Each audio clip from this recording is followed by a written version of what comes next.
This is Google's homepage in 1998. A logo and a search box. That's it.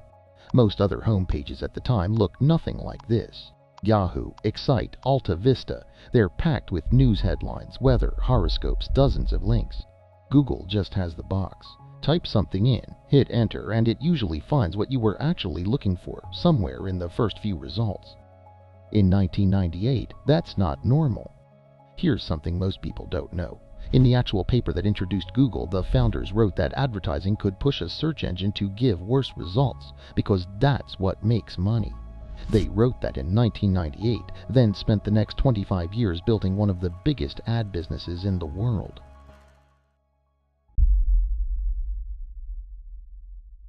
Search feels free. It isn't. Crawling most of the internet, storing it, and answering billions of searches a day costs an enormous amount of money to run, so there has to be a business underneath it. The pitch is simple. You search. A business pays to show up next to what you searched for. Google gets paid. You get your answer for nothing. In 2025, Google's search business made about $224.5 billion. That's not the whole company, just search. That's more money than the yearly economy of most countries. Search isn't a product Google offers anymore. It's what keeps the rest of the company running.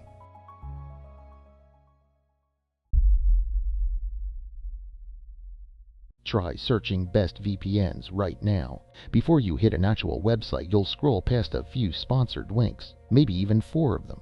You may hit an AI summary as well. Then, eventually, a real result. 20 years ago, this page was 10 blue links.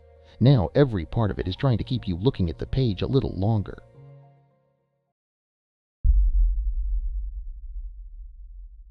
If one company decides what a few billion people see first, getting that company to rank your website becomes worth real money. That's what SEO became.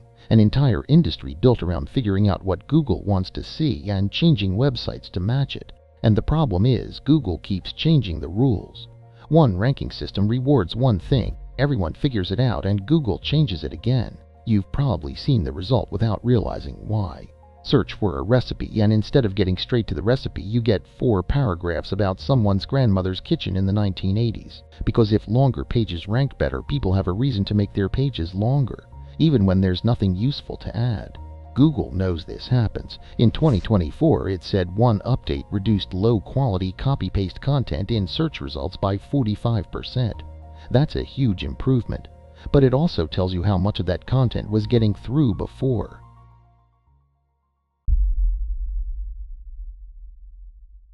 Part of why competition never really fixed this is that there wasn't much competition to begin with. In 2024, a U.S. federal judge ruled that Google had illegally maintained a monopoly in search.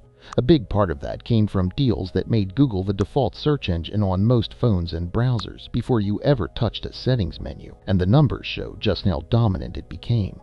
One study that tracked real browsing data found Google handled 71.8% of all general search queries. And in more than half of the 30 categories the researchers looked at, Google was where people started their search. When you're that far ahead, you don't need to be the best option, you just need to already be there. Google it stopped meaning search the internet. It just means search.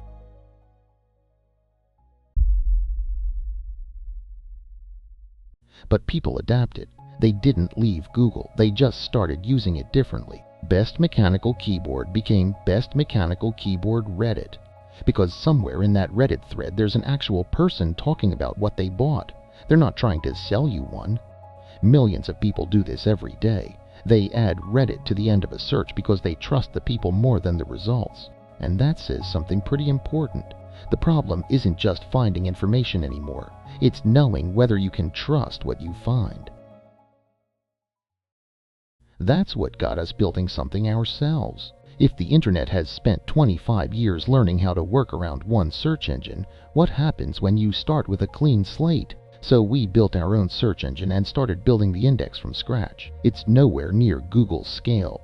But once you actually start building search, you run into the same problem pretty quickly. Every ranking decision comes down to one question.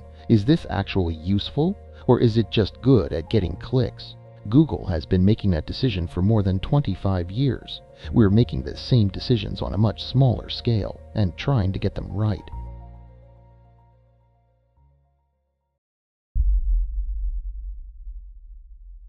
Just as search was already changing, AI changed the equation again. Google spent 25 years building one of the largest indexes of information ever created. Then large language models showed up and raised a pretty simple question. Why send someone to 10 links when you can just give them an answer? AI overviews rolled out across Google in 2024. Then came AI mode, built around longer questions and back and forth conversations instead of just a few key words. The old model was simple. You search, Google gives you links, and you go read them. Now Google can read those pages for you and give you the answer directly. The page you needed might never get opened.